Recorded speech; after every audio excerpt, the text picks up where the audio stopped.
dans le coin du ciboulot, le podcast futé qui explore les pouvoirs de ton cerveau. Bonjour, je m'appelle Thiago, j'ai 12 ans. Moi, en général, je dors comme une marmotte, alors que mon papy dit souvent qu'il ne dort pas très bien et qu'il se réveille souvent la nuit. Est-ce que c'est normal ? Allez, c'est parti! Merci beaucoup, c'est une très bonne observation et une question intéressante. Je m'appelle Pierre Champetier, je suis un jeune chercheur de l'Institut du cerveau à Paris et je vais essayer de répondre à ta question. Tu vois, au cours de la vie, le sommeil change. Tout d'abord, la quantité de sommeil n'est pas la même à tous les âges.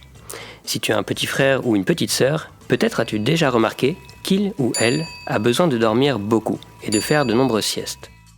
Oui, papa et maman me disent qu'il faut que je laisse bien dormir mon petit frère pendant les siestes. Ils ont raison, c'est important. Ensuite, en grandissant, la quantité de sommeil diminue. Les adultes dorment en général 7 à 8 heures par nuit. Et après, en vieillissant, il est courant de dormir un peu moins. C'est quelque chose de normal, un peu comme les cheveux qui deviennent blancs quand on vieillit. Ah oui, mon papy aussi, il a les cheveux blancs. De plus, la qualité du sommeil change. Le sommeil des grands-parents est en général moins profond et plus découpé que celui des adultes plus jeunes. C'est-à-dire qu'ils s'endorment, mais qu'après, ils peuvent se réveiller et se rendormir plusieurs fois pendant la nuit. Ah d'accord, comme mon papy alors. C'est pour ça qu'il aime bien faire une sieste pour se reposer. Tout à fait. La répartition du sommeil dans la journée est aussi modifiée. Il n'est pas rare que les papys ou les mamies fassent une sieste. Par ailleurs, ils ont ce que nous, les scientifiques, on appelle une avance de phase. C'est-à-dire qu'ils vont souvent se coucher tôt et se lever tôt. Au contraire, les adolescents, eux, ont souvent un retard de phase.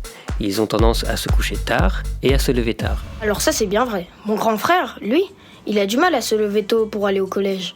C'est ça. Toutes ces petites différences sont des modifications normales du sommeil au cours de la vie. Cependant, on sait aussi que le sommeil peut être modifié dans certaines maladies.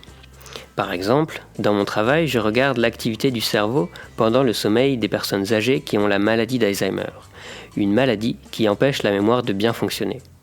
Et je la compare à celle de personnes âgées qui ne sont pas malades pour essayer de comprendre ce qui les différencie.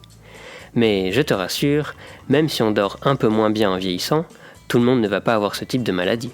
Ah ouf, tant mieux. Donc mon papy et moi, on ne dort pas pareil. Mais notre cerveau se repose quand même.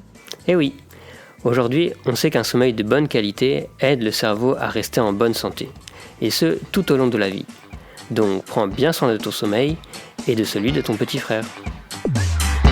C'était dans le coin du ciboulot. Maintenant, tu connais mieux les super pouvoirs de ton cerveau. Si tu veux nous contacter, rendez-vous dans l'espace junior du site internet de l'Institut du cerveau. À bientôt!